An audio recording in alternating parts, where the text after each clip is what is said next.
వరంగల్, నల్గొండ, ఖమ్మం పట్టభద్రుల ఎమ్మెల్సీ ఉప ఎన్నిక ప్రచారం ముగిసింది. భారస ఎమ్మెల్యేగా ఎన్నికైన పల్లా రాజేశ్వరరెడ్డి రాజీనామాతో జరుగుతున్న ఈ ఉప ఎన్నికలో ప్రధాన పార్టీల అభ్యర్థులు స్వతంత్రులతో కలిపి మొత్తం 52 మంది పోటీలో ఉన్నారు.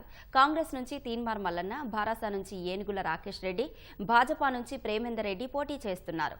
పట్టభద్రుల నియోజకవర్గం ఏర్పడిన నాటి నుంచి 4 సార్లు ఎన్నికలు జరిగాయి. చివరగా 2021 మార్చిలో జరిగిన ఎన్నికలో భారస అభ్యర్థి పల్లా రాజేశ్వరరెడ్డి ఎన్నిక కాగా గత అసెంబ్లీ ఎన్నికల్లో ఆయన జనగామ నుంచి ఎమ్మెల్యేగా గెలుపొందారు. ఈ నేపథ్యంలో ఇక్కడ ఎమ్మెల్సీ ఉప ఎన్నిక అనివార్యమైంది.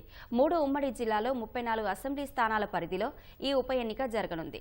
ఈ నెల 27న ఉప ఎన్నిక పోలింగ్ జరగనుండగా జూన్ 5న ఓట్ల లెక్కింపు చేపట్టనున్నారు. ఉప ఎన్నిక కోసం 605 పోలింగ్ కేంద్రాలు ఏర్పాటు చేశారు. తాజా జాబితా ప్రకారం మొత్తం 4,61,786 మంది ఓటర్లు ఈ ఎన్నికలో తమ ఓటు హక్కును వినియోగించుకోనున్నారు.